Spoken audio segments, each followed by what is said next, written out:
They're the biggest, tallest, and most powerful. Few choose to face them. The biggest days are close to 70 feet. Be careful, that wave could kill you. Oh, wow! He got it! Oh my God! Oh, he's dead. That guy's gonna die. Kaboom, it's delayed, and then you feel the ground shake. And in fact, Berkeley records it on its Richter scale, 55 miles away.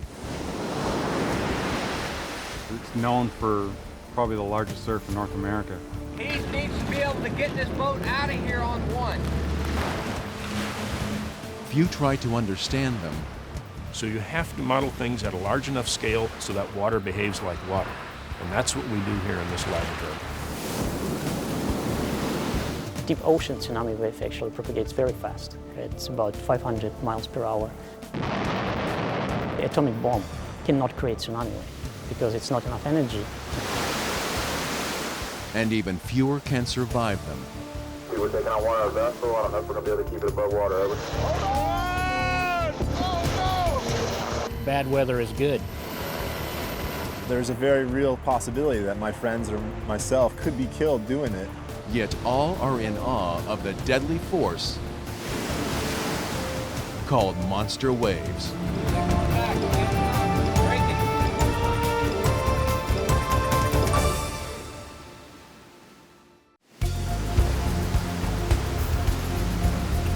We see the ocean as something to conquer. It's like going on a roller coaster, only more dangerous. It's for real. Whether we take the bows of our boats and crash through them, Oh, that was a good shot of the 47. or scream down the side of a powerful 50-foot curl. Monster waves are more than just scary. They can kill you. The most destruction by tsunami wave in Japan was caused on this small island of Okushiri. We're all at the ocean's mercy when it throws its incredible force. Destruction. Violence. Every time we go out there and go into the surf zone, that is a possibility. Without adequate preparation, the end result can be bad. We'll show you what we know about this unstoppable force from the deep and examine why, despite the danger, we still take the plunge into monster waves. Breaking one back, starboard bow. Back, standing up. Right. Hold on! Oh no! Most who face monster waves like these assume their lives are over. Fortunately, there's a brave unit of the United States military dedicated to risking their lives to save yours. Okay, so one survivor's got the basket, paying out flag, he's got the basket on deck. They're the U.S. Coast Guard, and 3,000 times a year, they answer the call to action. Okay, we're taking on one of our vessel. I don't know if we're going to be able to keep it above water. Over. Roger that. Teresa Marie, Station Oregon Inlet. How many people do you have on board? Over. Hip, leg, broke ribs, lacerations to the skull and scalp. Yeah, I got it all. Pulse is 66, respirations 24. The corpsman's writing it down too. Got it all. I copied it.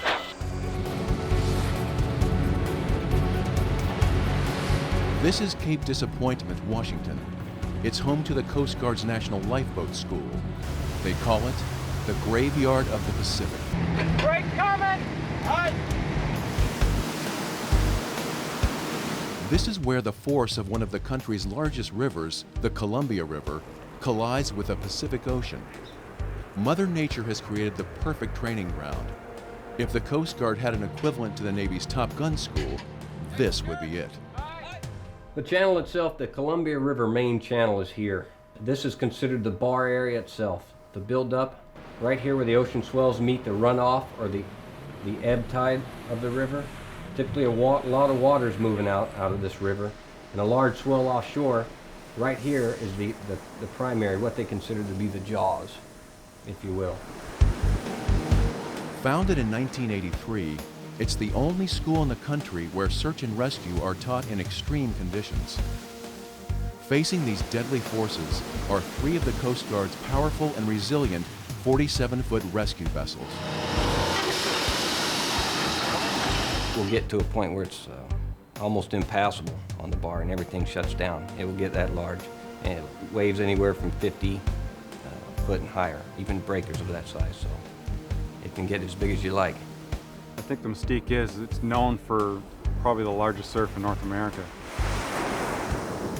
In heavy weather, don't want to screw up. Pretty nervous sometimes. I don't know, like going on a roller coaster, only more dangerous, it's for real. As a major fishing and shipping corridor, Cape Disappointment has earned its name. For the last 50 years, Cape D has sunk more than 1,000 boats. It's nerve-wracking sometimes, a little scary sometimes, but overall it's exciting. Okay, we're gonna push out to 10. We're gonna look for windows and saddles and use them. All right? Today, instructors from all over the country have come to face Cape D. They're perfecting their skills, hoping that they and their search and rescue boats can ultimately master these monster waves.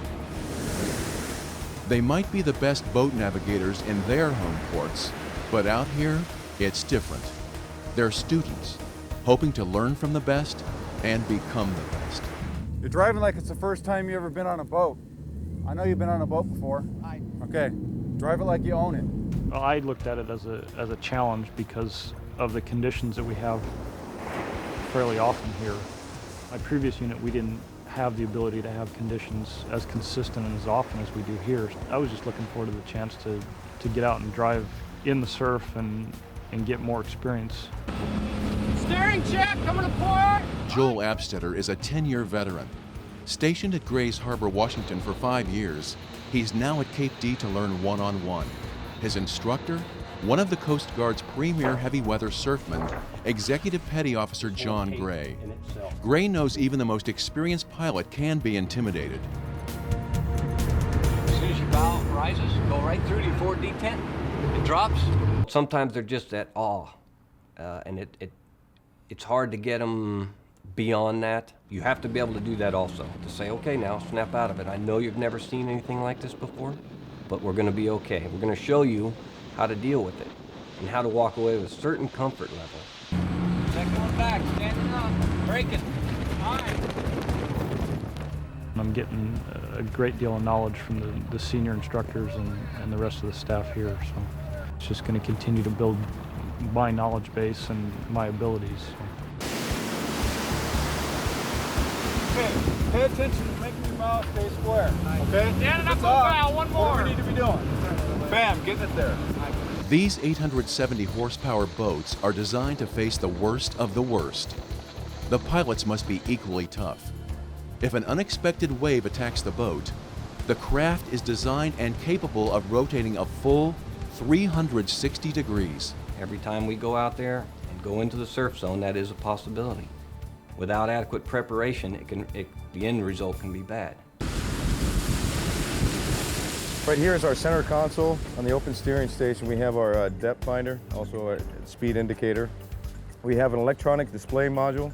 This gives us information from our engines and displays it digitally right here. Here we have our electronic compass.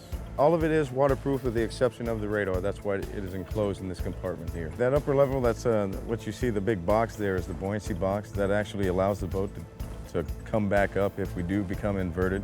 The antenna with all the fingers on it, the 8 fingers, that is our direction finder antenna. That allows us to find a person in case they don't know the position. They can communicate with us over the radio, and it'll point us directly to where they are. Should we take a hit, I become incapacitated, Joel will take over the boat, get it out in a safe area, and then deal with me, okay? We got any questions? Okay, let's go. At Cape D, pilots and instructors alike check their egos at the harbor. Out on these monster waves, there's no room for arrogance. You're scrutinized in everything you do by the other instructors. Nobody holds anybody more accountable than instructor to instructor, and it can be pretty tough. Turn in front of that wave, you got lucky. I'm not gonna drive this boat for you. You want the certificate, you're gonna have to earn it. All right? There are clashes. There are times doors shut a little bit harder than they should, for example, because once we get out there in the surf zone, there's no place for that. want you to explain as you go, just like you would if you had students on the boat. Okay. Okay, tell them exactly what you're doing. Flat on the port!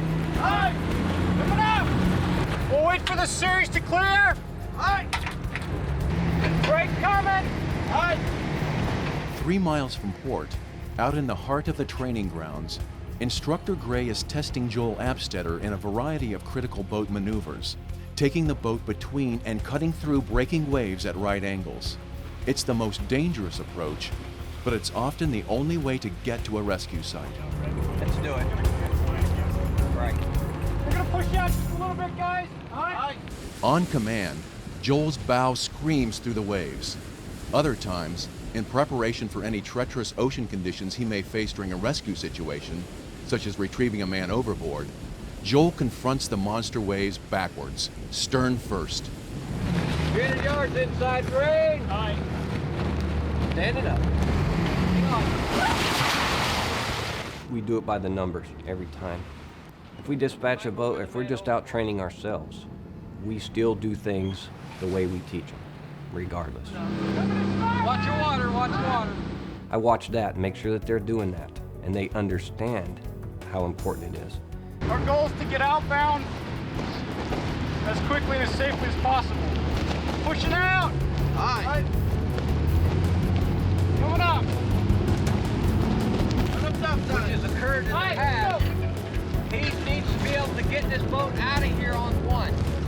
When Chief Gray had me lateraling out on one engine, simulating a casualty, that's the first time I've done it with this boat. It's a new experience, just the way the boat reacts on one engine. Your speed's cut more in half, and your response is a lot slower than it would be if we had both engines in full power. A lot of it's being able to keep the boat, on station, station keeping it square, making every evolution as safe as possible for myself and the crew, and not putting us in jeopardy in any way. It's a new experience every time I go out there. Break coming! Aye. After 3 tension-filled hours at the helm, Joel's test is over. He faced Cape D, took some knocks, but came out on top. He knows that at this level, search and rescue is all about confidence and experience. Through time, practice, and sheer courage, he's on his way to becoming the best of the best. As far as adrenaline, anytime I get on a boat, it gets a little more adrenaline pumping once we get out there on the surf and see what the conditions are. And as the wave heights increase, the adrenaline increases. It's just a feeling of kind of awe that this boat, 47-foot boat's actually out there taking a pounding like it is, and it's doing its job, and it's bringing us and the students home every day. Little one belt there. I believe in what we do. You do have to think a great deal and make the right decisions. Above all, if you make the wrong decisions, the physical part won't really matter. You'll break boats and you'll hurt people. So you really have to think about it, understand what the boat's capabilities are, understand your own abilities, and go from there.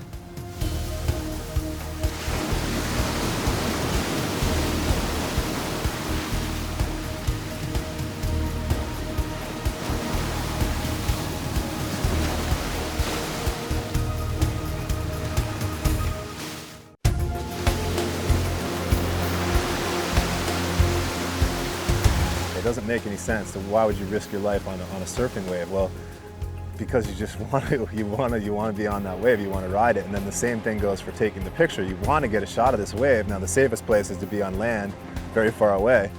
But the most interesting picture comes from the place where the wave is actually going to land on you. So our spot is actually the shadow all the way over there, where the wave won't break, kind of near the buoy. San Francisco surfer and cinematographer Grant Washburn lives to be in what most of us would never even want to get close to: monster waves.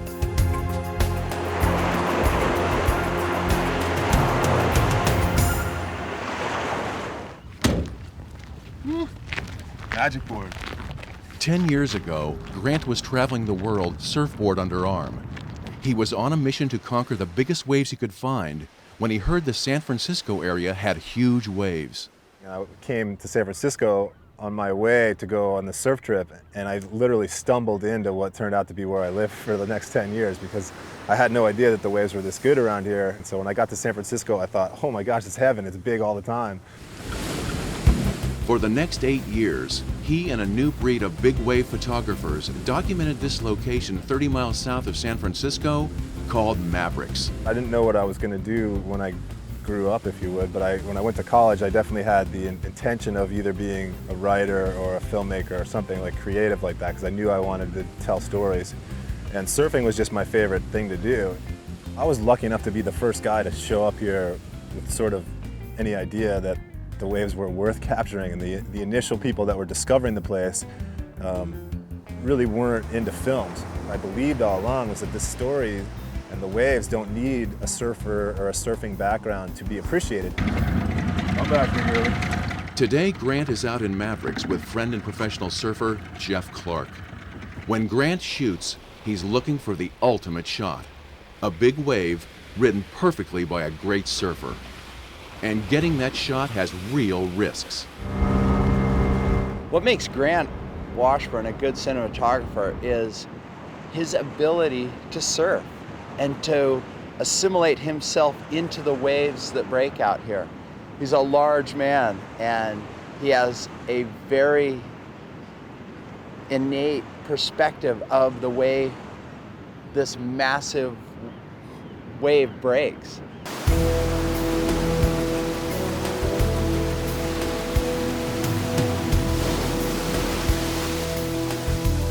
But Jeff Clark isn't just any surfer.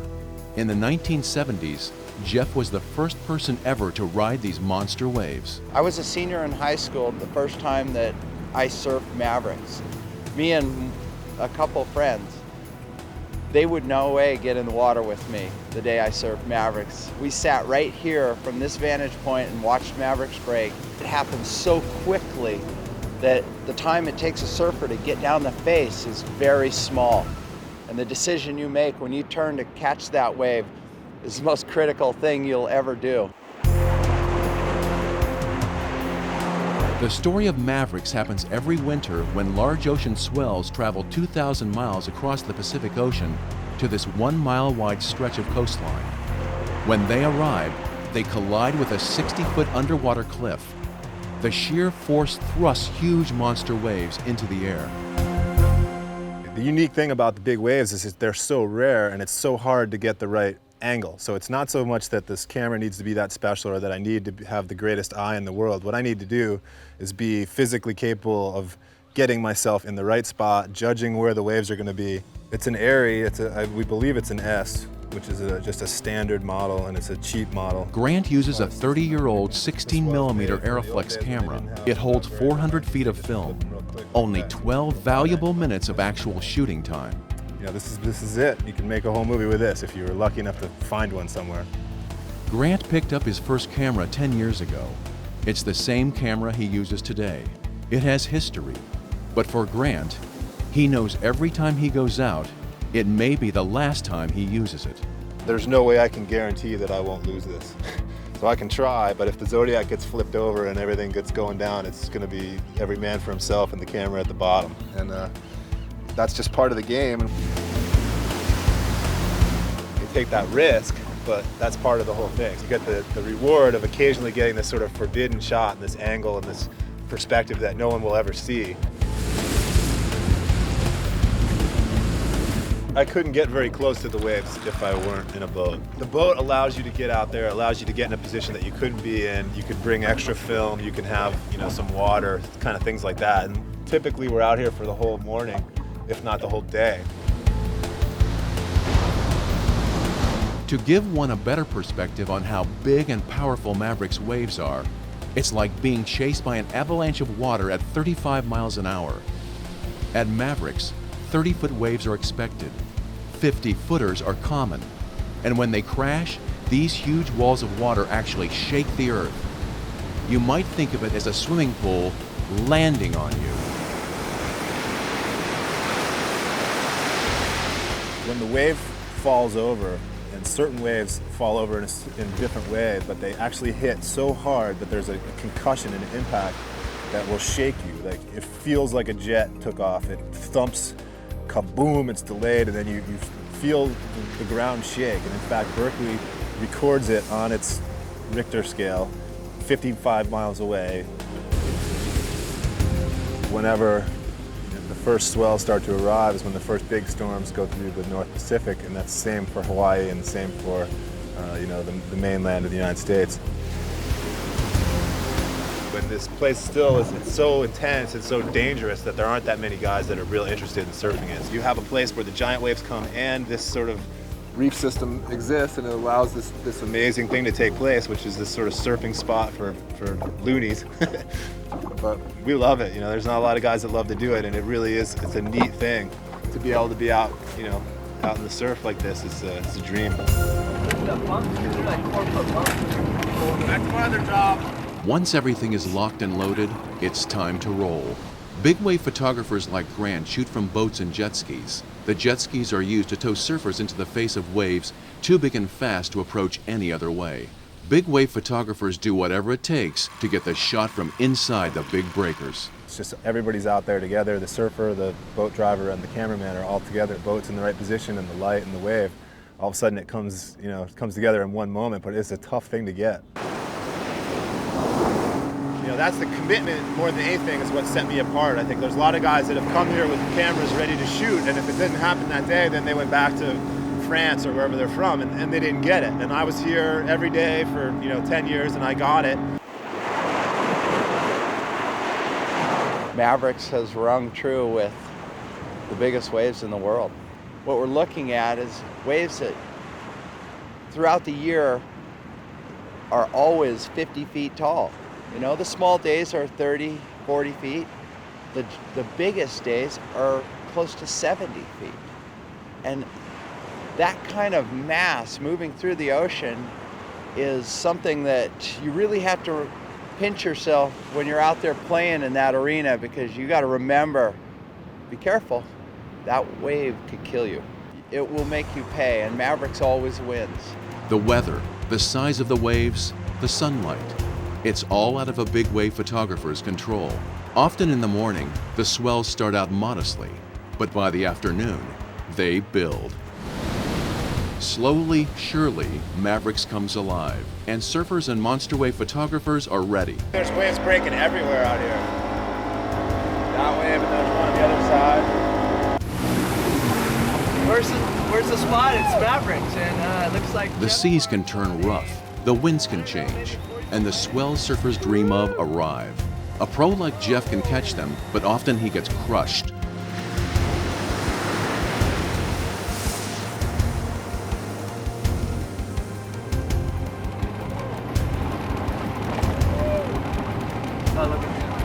And crushed again.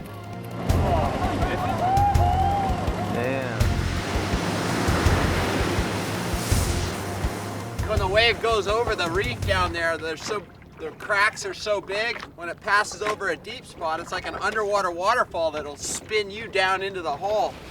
And it gets so dark down there, it's not a place you want to be very often. Undaunted, Jeff will hit another wave, hopefully the one he's been waiting for, a 40-foot swell that has built from thousands of miles away. If it breaks perfectly, Jeff can fly down the face and turn toward the photographer. Jeff holds the wave and gets close, so close. It's picture perfect. Gotta get them right when they're there, because they go away so quick, and by the end of another hour, probably won't see a thing.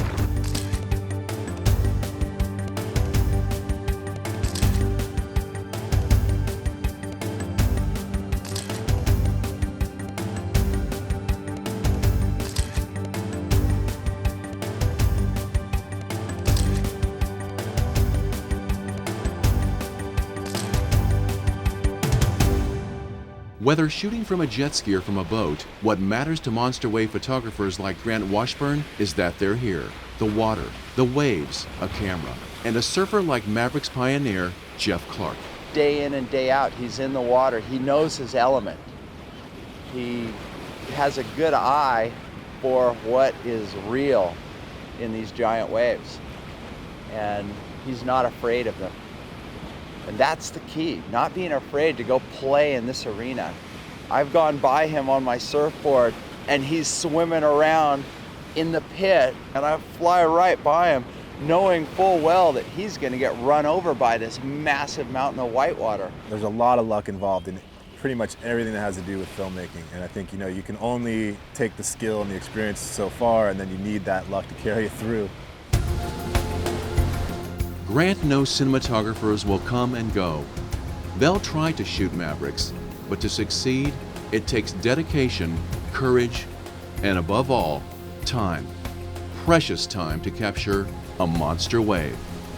10 years from now, I hope you find me right here doing very much of what I've been doing. And you know, the idea with big waves is that you love life. You don't hate your life. You want to be here. You can't wait till the next time the waves are big. So you're taking chances and you're enjoying yourself out there, but you're not going to be, you know, crazy, because it doesn't work that way. You want to be here and you love the surf, and I want to be an old man looking back at my, you know, what I've done, telling people, hey, that was me out there, you know, I was the guy. But, you know, there's a very real possibility that my friends or myself could be killed doing it. It's just, you know, I don't want to regret that I blew it when I had my chance. So I'm just going to, you know, take it as it comes.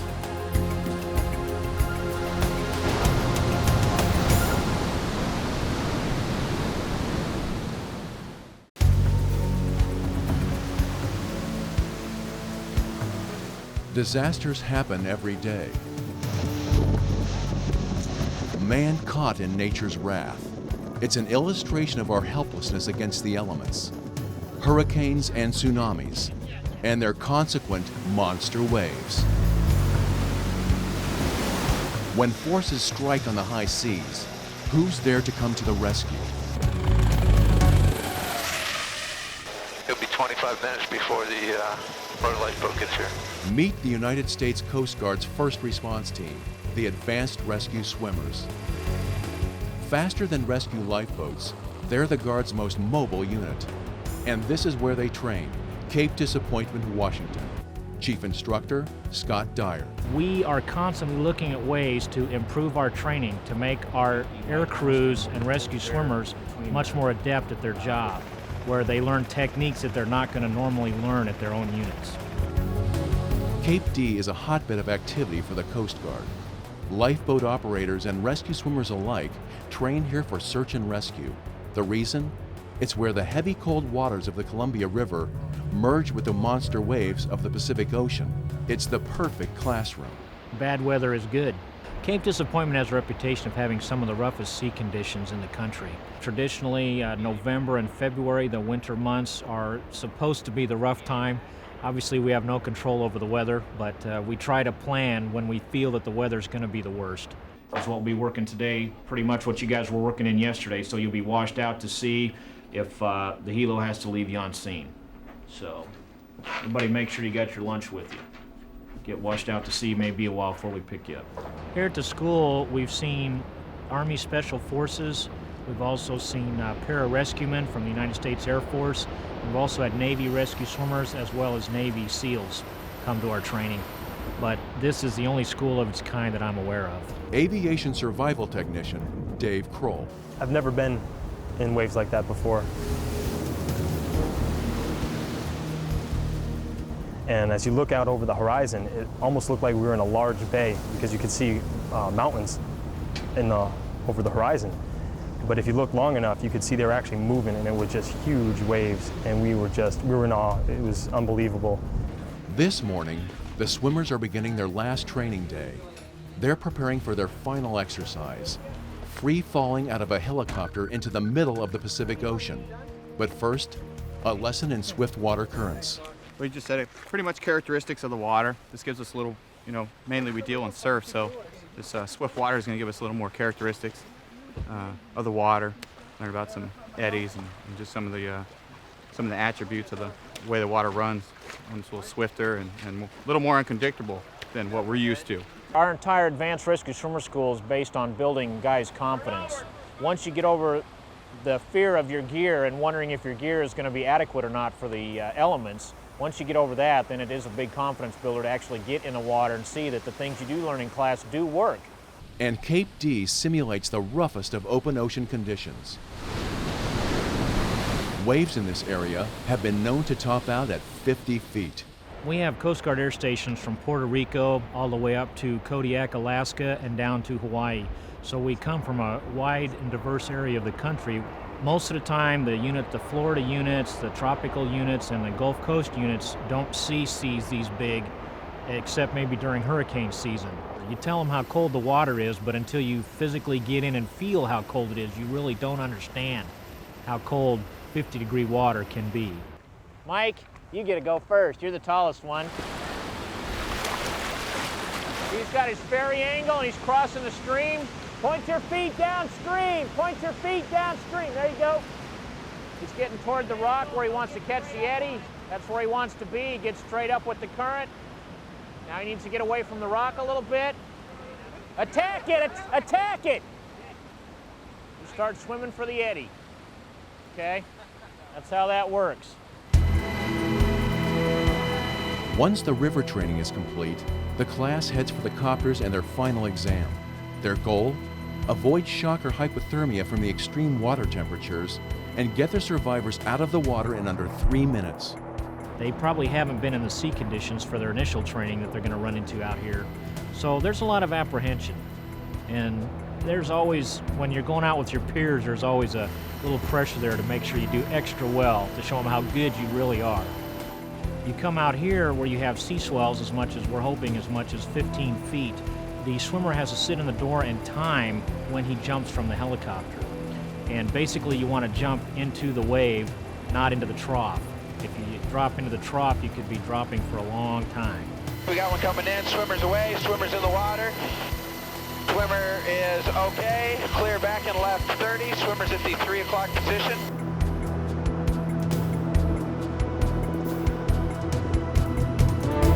Tell them unless we hear otherwise, since the guys are just fine. No injuries, no hypothermia. You do your free fall deployment and then you're going to immediately swim to the survivor and maintain control of the situation. Survivors obviously are going to be very panicky, they may be very hypothermic. You need to get there, take charge of the situation, establish communications, let them know that they are going to be rescued. The helicopter and rescue swimmer act as a team. The pilot keeps his sights on the rescuer and the survivor. At the same time, he's looking out for large waves that could be disastrous. They're pulling into a 15-foot hover when they're doing a free fall deployment, and they need to be aware of the sea state so that they don't get snuck up on by a wave and knocked out of the sky by that. Also, they want to make sure that they keep the survivor outside the rotor wash. It's very difficult to breathe inside the rotor wash of a helicopter. It's like a freight train. You can hear so much noise coming from the wave, so much power. For these rescue swimmers, that's only the beginning of their concerns. There's the possibility of a shark attack. There's the danger of poisonous diesel fuel in the water. And the little-known fact that helicopter blades can create huge charges of static electricity. When transferred to a rescue swimmer, like this trainee, the effect is stunning. Bring him up, Hold, back at 130. The problem we had the other day was we had some fairly significant thunder showers in the area. And one of our guys, he became the ground and the static discharge was building up so fast in a helicopter that he basically got shocked 7 or 8 times consecutively. If you've ever stuck a 9-volt battery on your tongue when you were a kid, it's about what it feels like. And you continue on with the mission. We had to take him out of the training for a while, but he recovered fully. Once the chopper is hovering over the largest swells, it's time for these swimmers to prove themselves. It's their biggest test, untethered and on their own. Swimmer is just now entering water. Swimmer's away, swimmer's okay. Bringing up rescue device. The swimmer hangs his feet out of the chopper door. He times the waves and jumps into the 50-degree hypothermia-inducing ocean. Then another, then another. Soon the cold ocean is filled with a new class of Coast Guard rescue swimmers who have completed their final extreme exercise. We got one coming in, swimmer's away, swimmer's in the water. We're really small and insignificant compared to the ocean. I also learned that with the proper training that you can get through, you can perform your job and come out alive and in good condition. With the training day over, advanced rescue swimmer Dave Kroll looks back on a session he'll remember for the rest of his career. After completing the class and having never been in those kind of conditions before, it definitely does raise your confidence. It makes you feel more confident in your job, knowing that you can go out, get called on a SAR case, and know that, okay, I've done this, I've been there, I've done that, this is just another day, and you can perform your job in those heavy seas.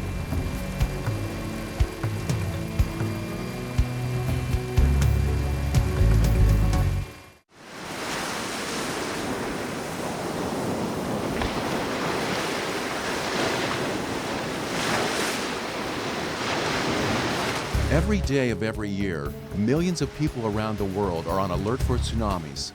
In an instant, lives can be destroyed as these monster waves, some as tall as 1,500 feet, roar like runaway trains and crash onto shore and into civilizations. So unpredictable, powerful, and reckless, they've been called the Midnight Menace. Deep ocean tsunami wave actually propagates very fast. It can propagate as fast as the jetliner. It's about 500 miles per hour.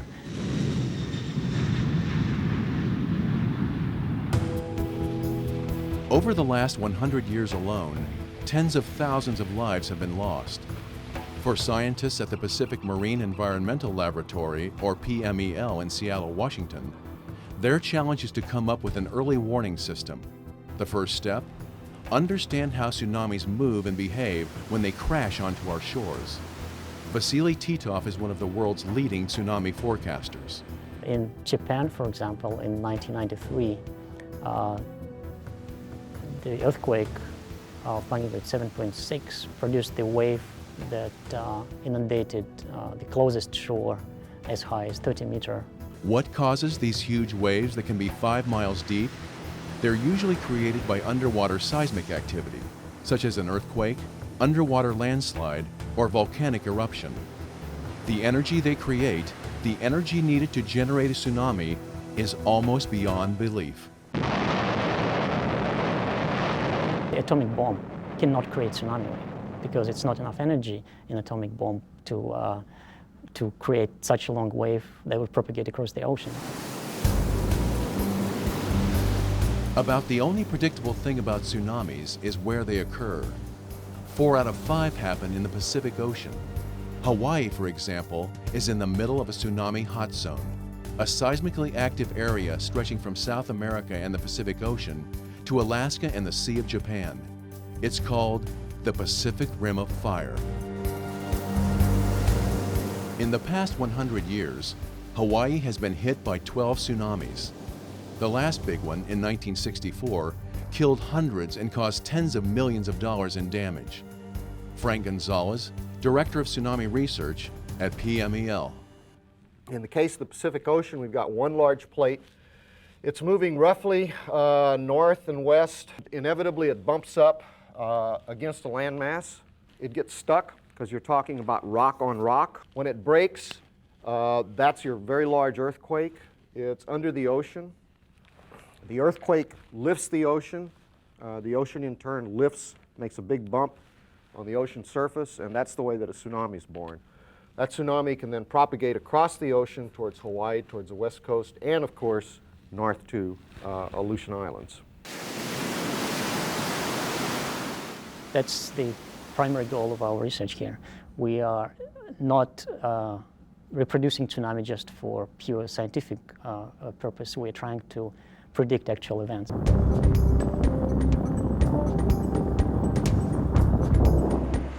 That's what makes Vasily Titov's model of the 1993 Okushiri, Japan tsunami so valuable. The tsunami killed 230 people. Using the database, Vasily entered the size of the earthquake, the wave height in the middle of the ocean, and how far the water inundated the land.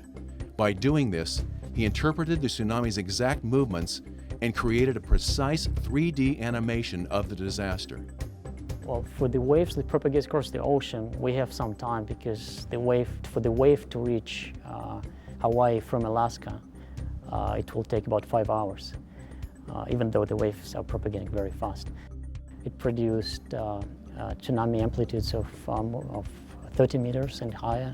First inundated the island from the west side, which was the site where the earthquake happened.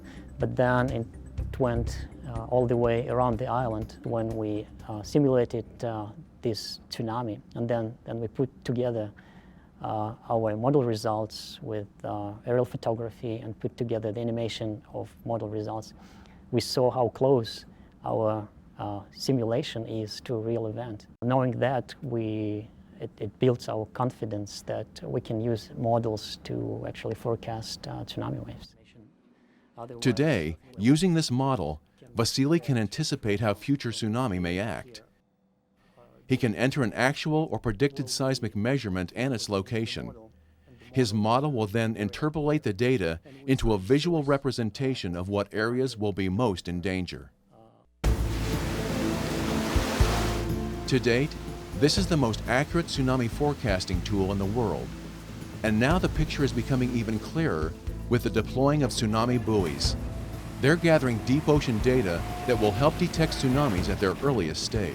We've modeled hypothetical earthquakes that's generated in Alaska and produced tsunami waves that are propagating to Hawaii. And that's where our main focus of the research now is. We are trying to produce forecasting system. So this model helps us to determine how high the waves will be in the open ocean and how big the impact would be of these waves in Hawaii. Amazingly, a tsunami traveling through the ocean may only be a couple of centimeters high on the ocean surface, but the wave itself may be miles deep. And in tsunami forecasting, wave height detection is critical.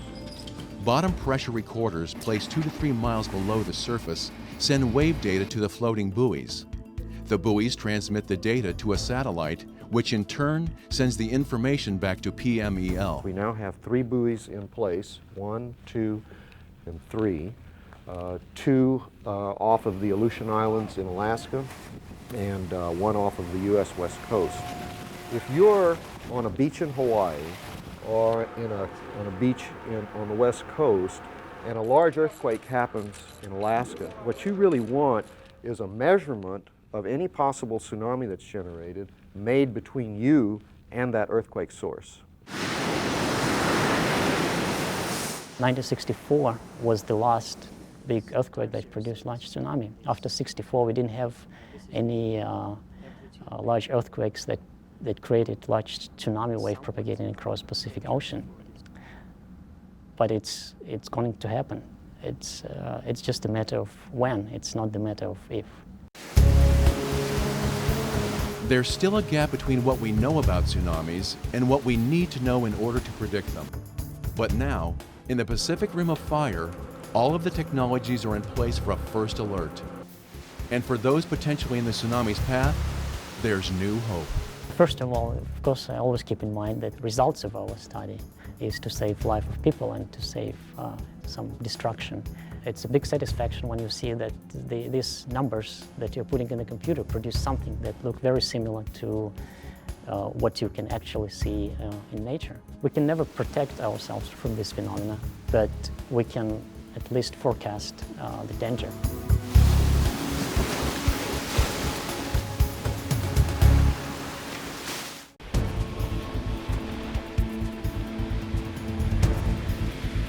Two-thirds of the world's surface is covered by water. Water that turns to waves. Waves that build into monsters. Yet people hunger to be near the water. They build structures that must face nature's fury, and all too often, fail with no mercy. We have had some studies where a structure has failed. These monster waves are the enemy. This is the O.H. Hinsdale Engineering Lab at Oregon State University in Corvallis, Oregon. Here, engineers recreate ocean motion in order to test how structures will react to monster waves. Chuck Sollett is the director. And so we will build a model of the structure and then produce wave conditions that they think may have occurred at that point in time, and we'll see if the structure fails in response to those, and then increase the wave conditions beyond that if it doesn't fail, in order to find out whether or not it was probable that waves were the mechanism of failure. This two-dimensional wave machine and this three-dimensional wave machine produce the country's largest research waves. the wave heights are up to a 22-to-1 scale. In here, a 4-foot wave is equivalent to an 88-foot monster wave. This channel is actually longer than a football field. It's 342 feet long, it's 12 feet wide, and it's 15 feet deep. But we can change the bottom configuration, that is the elevation of the bottom relative to the water surface, with a false bottom. Solid and his team are scientific detectives. They're hired by companies to find out how to combat the effects of monster waves on structures.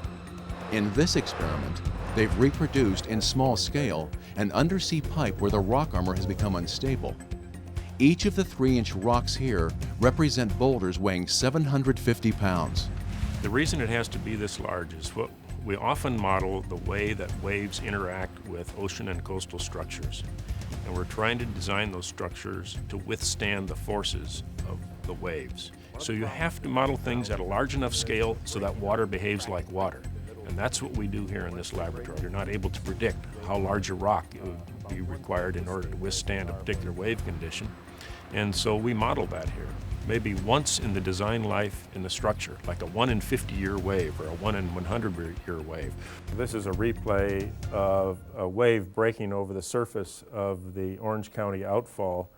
And you'll notice that we have a pretty clean line along here. Once this wave breaks, you'll just see that it blows out some rock in this vicinity. There's also some rock that'll fly over the top of the structure. And you see how the rock is blown out here. You also notice how it's rough over the surface of the model here. Blew some rock off the surface as well. So that was a single wave event that did that damage. Okay, this is the backside of the wave generator in the long 2-dimensional wave channel. And this generator board is 18 feet deep and it's 12 feet wide, and you can see it's driven back and forth by a hydraulic piston. Though our fascination with waves often has to do with the size of the waves above the surface, often the most important factor in studying monster waves is the power below the surface. The most familiar aspect of the wave is watching the distortion in the water surface rise and fall. But beneath the water surface, there's a lot of activity going on as well. And for example, the water is moving back and forth in response to the wave. It is this water motion, though, these velocities underwater, that impart forces to objects that are placed in the presence of the wave, whether it be the leg on an oil production platform, or a ship, or a pipeline laying on the seabed. Professor Solid hopes what they've discovered here at the laboratory about how to live with monster waves is a glimpse into the future. He may not be able to stop them, but at least he can help us all defend against them. We model things that you can't predict using the basic laws of physics and mathematics as we know them today.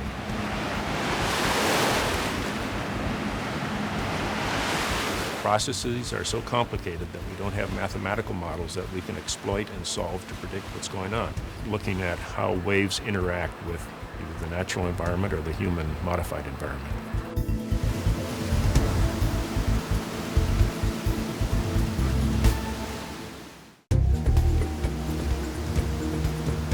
We got it! Oh my God! Oh, he's down. We'll never conquer the ocean.